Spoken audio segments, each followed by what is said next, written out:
예배 자리에 오신 여러분들을 사랑하고 축복합니다. 여러분들 그 박노해 그 시인이라는 사람이 있어요. 나 거기 서 있다 라는 시가 있어요.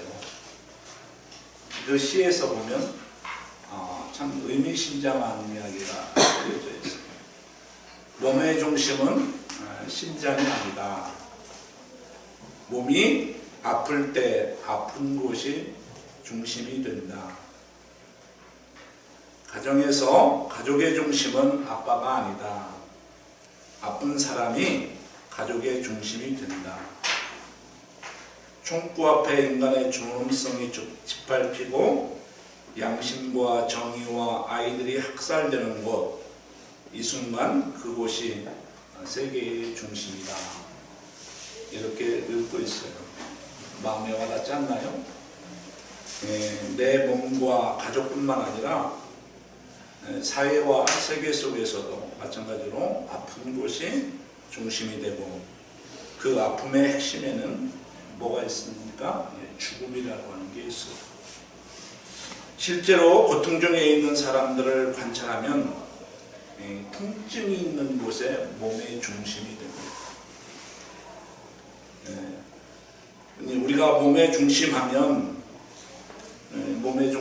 심장이 될 것 같은데, 아픈 곳이 이게 중심이 되고, 우리의 뇌나 그 뇌는 온통 그 아픈 곳을 생각하면서 그곳의 신체적인 인식 비율은 고통의 증가에 따라서 비례한다고 해요.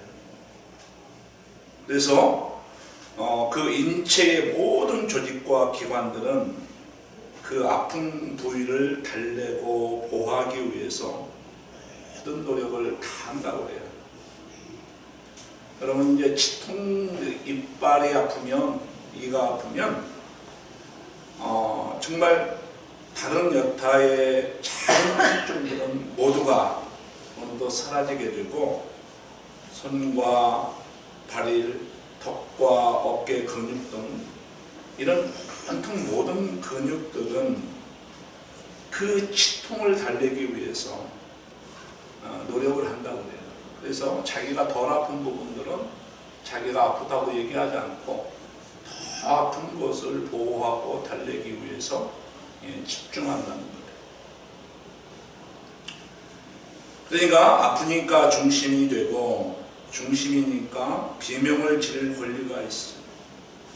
그리고 다른 지체들은 그것을 떠받들 수 있는 그런 책임이 그런 거예요. 그런데 교회 공동체가 그런 공동체가 되기를 바랍니다. 누군가가 아파하면 그냥 등한시하고 그런가 보다 하고 전혀 변명하지 않은 거예요. 누군가가 아파하면 그 아픔을 달래기 위해서 모두 거기에 시선을 몰입해야 되고, 그런 교회가 건강한 교회고, 그런 세상이 건강한 세상이고, 그런 사회가 건강한 사회가 되어져 가는 거죠. 그게 인간의 본질적인 본능이에요. 근데 자본주의 사회가 되면서 어느 대기업에서는 옆에 사람이 뭘 하는지를 잘 모른다고 해요. 어느 대기업에서는 전에는 어떤 그 공통 과제가 있으면 어느 선배에 가서 그 선배한테 그걸 물어보면 친절하게 가르쳐 주기도 하고 그러는데, 요즘은 그렇지 않다고 해요. 네가 알아서 해라. 극단적인 이기주의예요. 왜냐하면 그 사람은 공동체원이 아니라 자기의 경쟁자이기 때문에 그래요.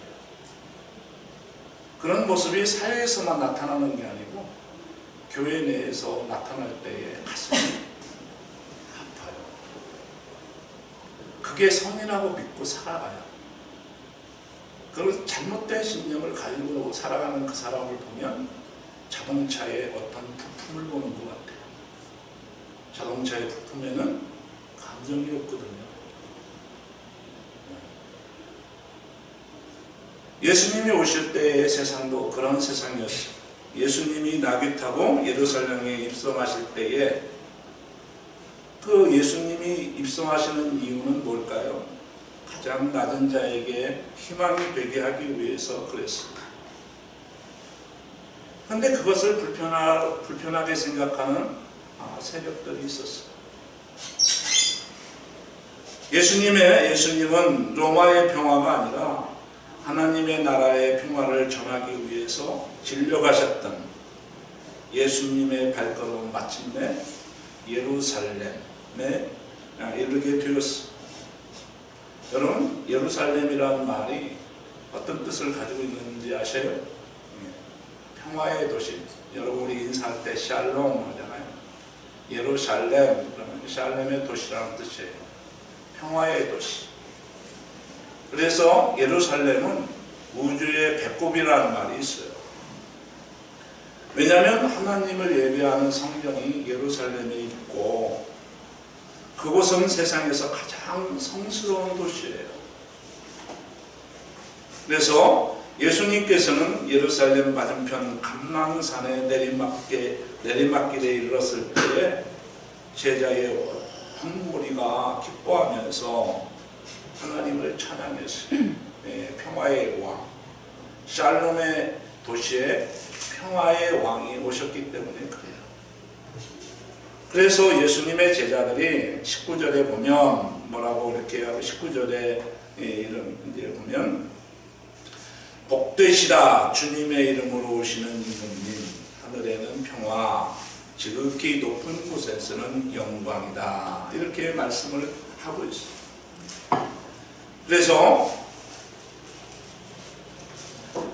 그래서 이제 그 누가복음 19장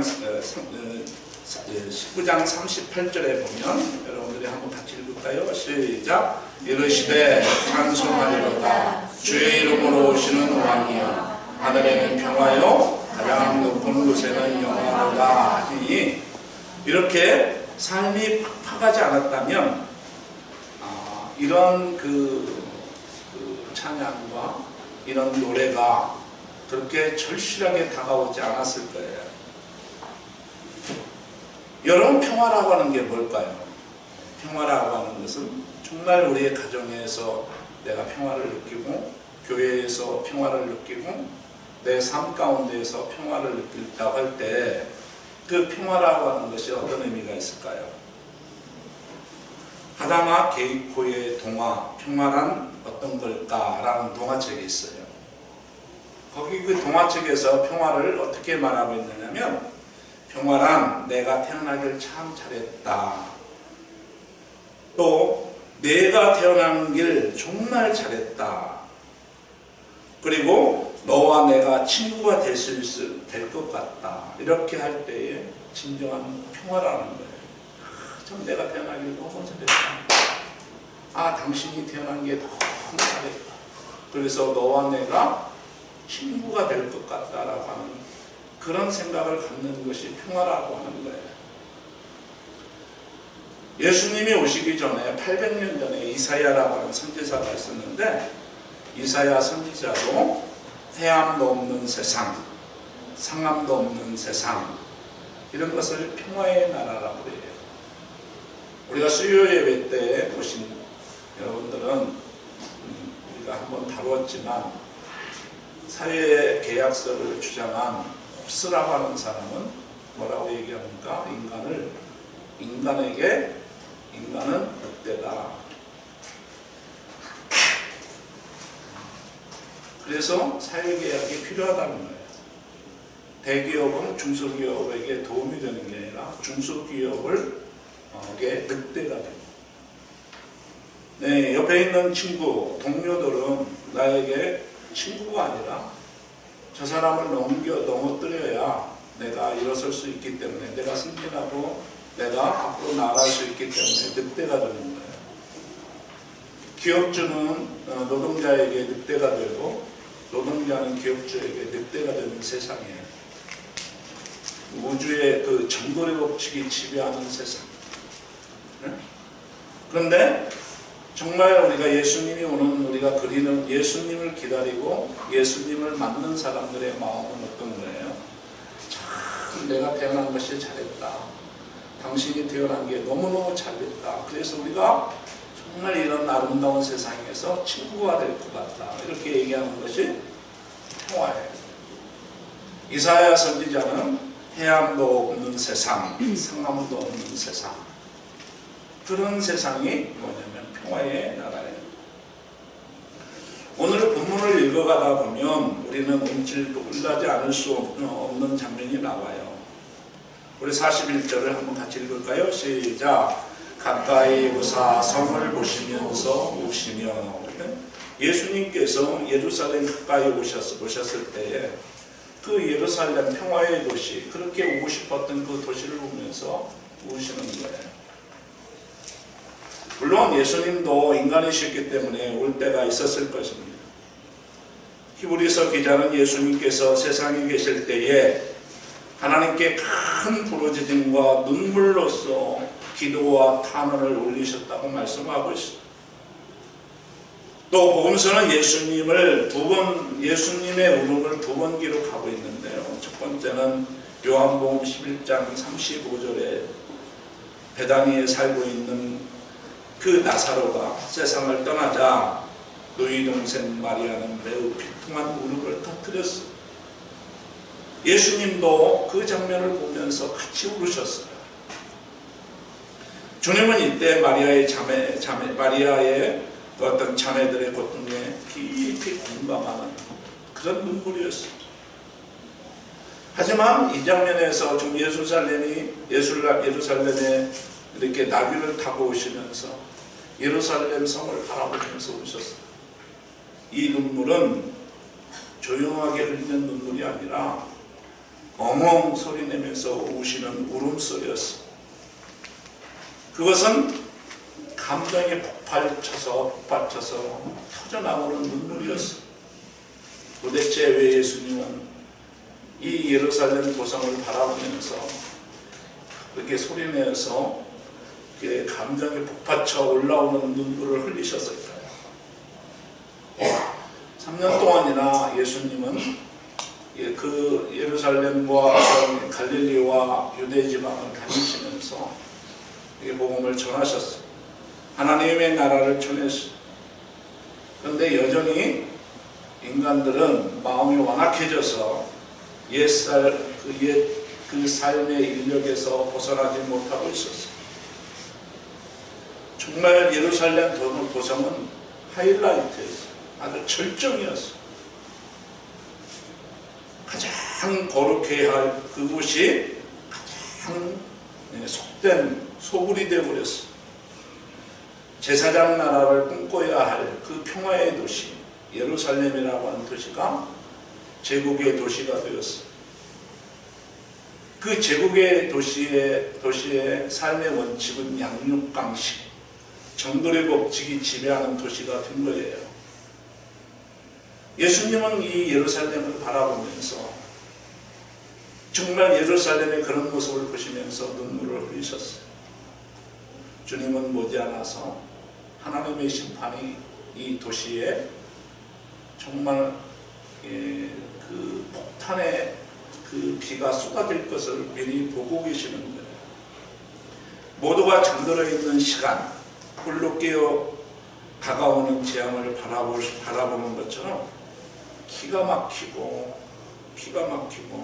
난감한 일이 어디가 있어요.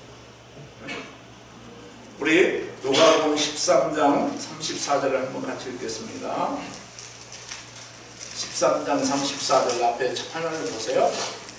시작. 예루살렘아 예루살렘아 예언자들을 죽이고 내게 파송한 사람들을 돌로 치는구나. 암탉이 제 새끼를 날개 아래 품듯이 내가 몇 번이나 내 자녀를 모아 품으려고 하였더냐. 그러나 너희는 그것을 원하지 않았다. 얼마나 놀랍습니까? 신앙의 중심이라고 할 수 있는 예루살렘에서 하나님의 말씀은 경청되지 않는 거예요. 아니 오히려 예언자들을 박해하는 땅이 되었고 예루살렘은 폭력이 그치지 않는 그런 땅이 된 거예요. 그것을 보고 예수님은 가슴이 아팠어요. 주님의 눈에는 명백하게 보이는데 탐욕의 눈이 어두운 사람들에게는 보이지 않아요. 비통한 울음을 터뜨리신 예수님은 예루살렘이 맞이하게 될 그 비극적이고 파국적인 장면이 눈에 보이는 거예요. 그날 더데이 그날이 닥쳐오고 있어. 원수들은 도성을 쌓고 성을 에워싸고 사면에서 쥐어들어서 남녀노소 할 것 없이 다 짓밟고. 왜요? 그게 생존하기 위해서 성을 쌓고, 그렇죠? 또 총을 준비하고 활을 준비하고 칼을 준비하고 그렇게 자기 방어를 위해서 애를 쓰지만 예수님의 눈에는 뭐예요? 그게 아무런 보잘것없는 일이 되는 거예요. 왜냐하면 예수님의 눈에는 뭐 어떻게 보여요? 예루살렘 성이 돌 위에 돌 하나 얹혀지는 것을 허락하지 않는 거예요.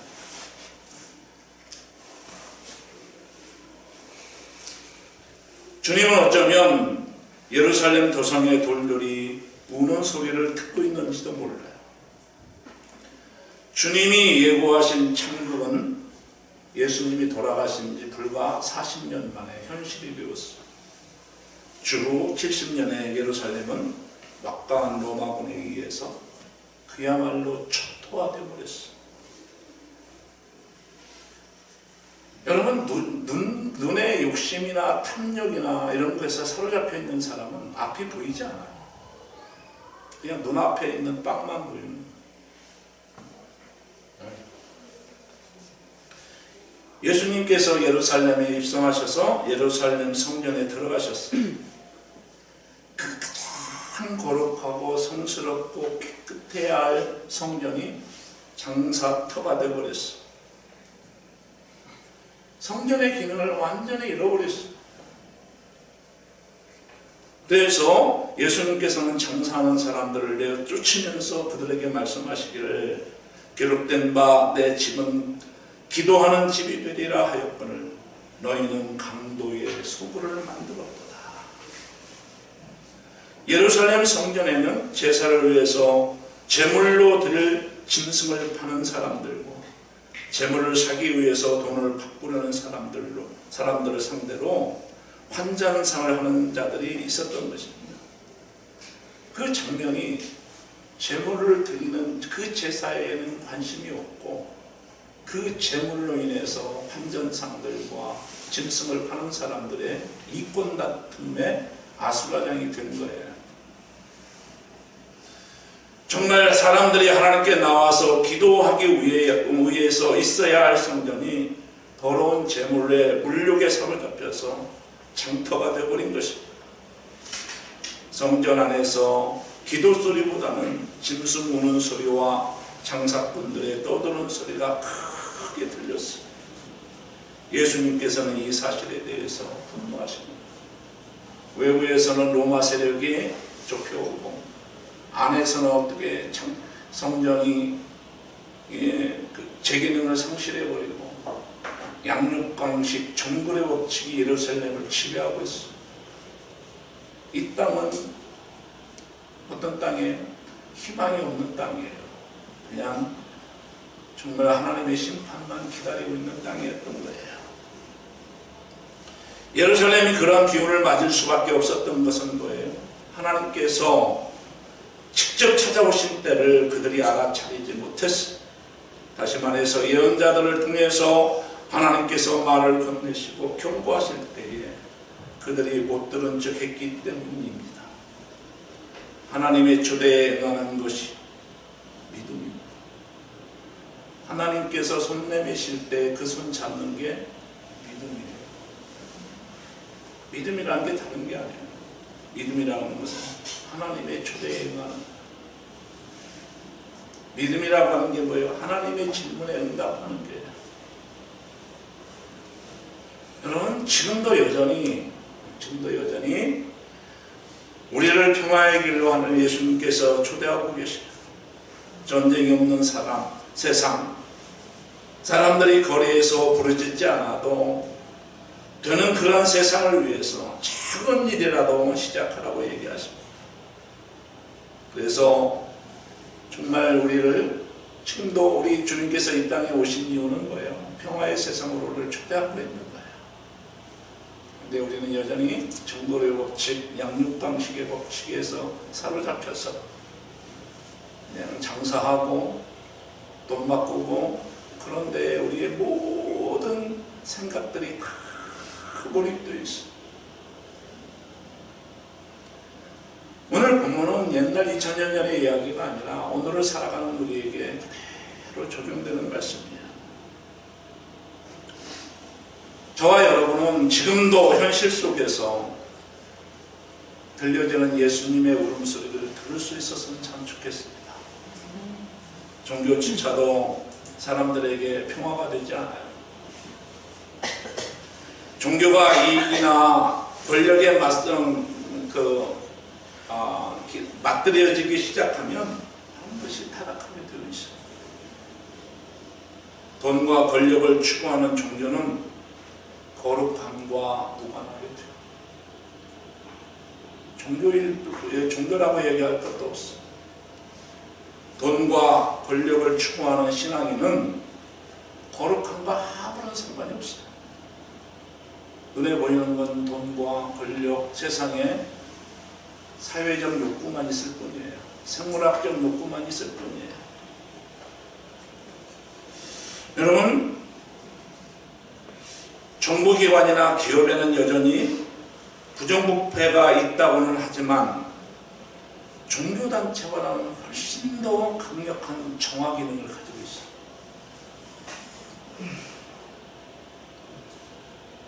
그리고 자정 능력을 가지고 있어요. 모든 사람이 기본권을 누리며 살아가야 한다는 사회적 합의가 있어요.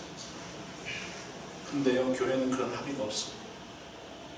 무슨 회의한다고 하면 다 가버려요. 합의가 없어요.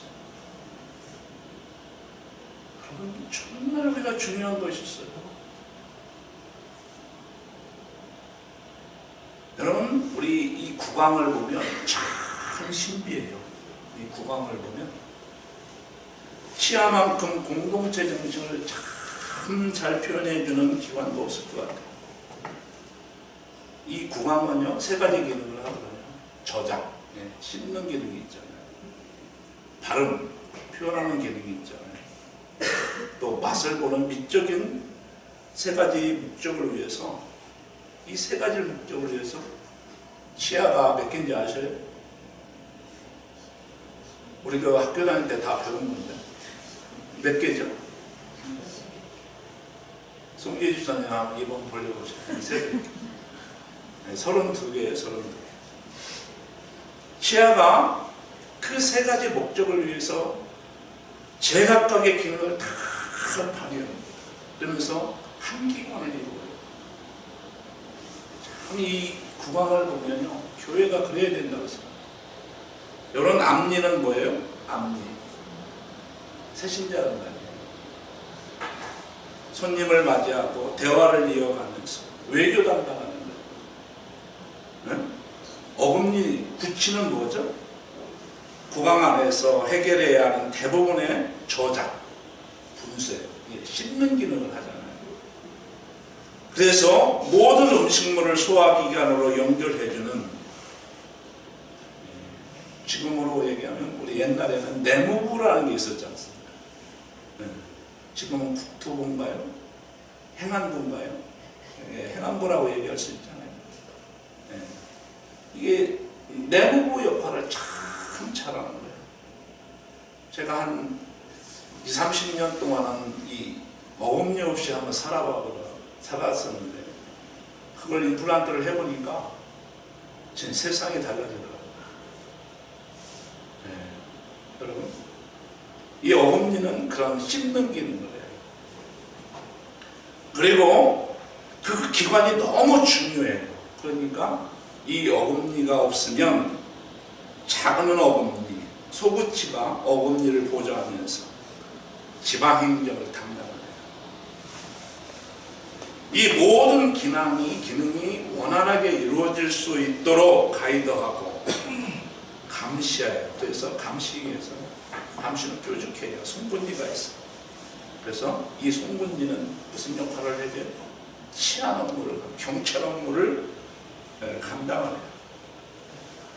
이 모든 자기 자신의 기능을 분담함으로 인해서 공동의 목적을 이루어가요. 그래서 우리 신체를 건강하게 만들어가는 거예요. 그래서 우리는 정말 이 입을 통해서 사회적 관계를 이루게 하고, 저작 기능을 통해서 어떻게 해요? 우리의 몸을 건강하게 만들기도 하고, 또 미각 기능을 통해서 우리의 그 삶을 즐겁게 만들어주기도 해요. 이 입의 기능이에요. 이렇게 치아가 많은데 한두 개가 없어도 되겠지 해서 이를 빼게 되면 어떻게 될까요? 한 치아의 결손은 다른 치아의 정립을 아주 위태롭게 만들어요. 쏠림 현상이 일어나요. 그래서 그 현상이 과부하가 걸리면 그 다른 치아가 흔들리기 시작해요. 전체 구조가 망가지게 됩니다. 치아들은 서로 말은 못해도 당신이 존재하는 것은 나에게 기쁨이 된다.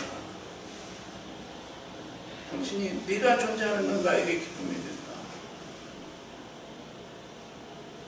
공동체 정신을 참 잘 표현해주고 있어요. 여러분, 우리의 공동체는 똑같습니다. 여러분, 우리 교회가 지금 직면하고 있는 문제가 뭐예요? 우리 교회가 쏠림 현상이 있었어요.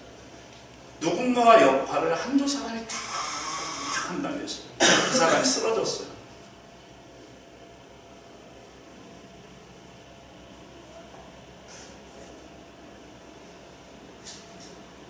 그 아픔이 우리 귓가에 스치는 바람이 되면 안 돼요. 신앙 양심이 살아있다면 그 쏠림 현상을 잡아요. 이것이 예수님이 이 땅에 오신 목적이에요.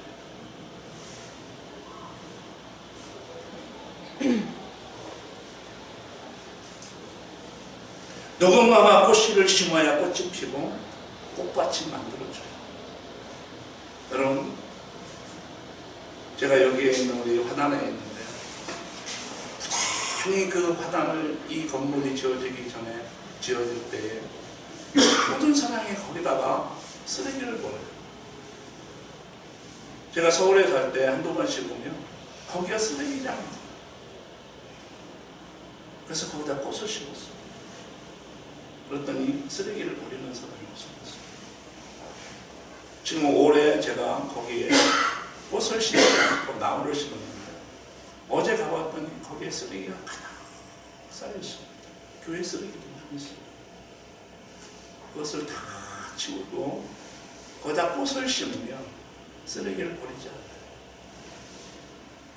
아무리 꽃씨를 심지 않으면, 아무도 꽃씨를 심지 않으면 꽃밭은 없어요. 꽃도 꽃밭도 없는 세상은 어떤 세상일까요? 아주 삭막해요. 벌도 향기도 없어요. 한 동네에 한 사람만 꽃을 심어도 그 동네는 꽃동네가 돼요. 여러분, 내가 어떤 존재가 되기를 원하십니까? 예수님이 이 땅에 오신 목적은 평화의 왕, 평화를 심기 위해서, 정글의 법칙에 향기나는 꽃을 심기 위해서 예수님이 이 땅에 오신 거예요. 여러분이 그 꽃동네를 맞는 꽃씨를 심는 사람이 되고 싶지 않습니까? 그런 사람이 되기를 원합니다. 이 쏠림 현상, 누군가가 감당해줘야 할 그 영역들은 다 방치했어요. 한두 사람이 그 일을 참 열심히 감당했어요. 눈물로 감당했어요. 그 사람이 쓰러졌어요. 누군가가 그 자리를 메워야 돼요. 왜 그렇습니까? 교회는 주님의 몸된 공동체입니다. 우리가 예수님을 주님이라고 부른다고 하면 그 이 세상에서 가장 아름다운 단어가 뭐예요? 고백이에요. 고백이 무너지는 받는 순간 참 하찮은 신앙입니다. 우리가 세례받을 때 고백하죠. 여러분들 직분을 받을 때 고백합니다. 목사님들 가운데 가장 존재의식이 없는 사람이 어떤 사람이에요? 자기가 안수받을 때 고백을 버리는 사람. 맛을 잃은 소금과 같아요. 쓸모가 없어. 누구도 그 사람에게 시선을 주지 않아요. 여러분 세례받을 때, 내가 안수집사나 권사 받을 때에 그 고백을 잘 지키는 사람, 향기로운 사람, 그 고백을 내도건지르는 순간 그 사람은 하찮은 삶이 돼요. 여러분, 교회가 세상의 중심이라고 합니다. 교회는 그리스도를 머리로 삼는 몸이라고 합니다. 하지만 교회는 세상 중심이 아니라 아픈 곳이 세상의 중심이 되어야 합니다.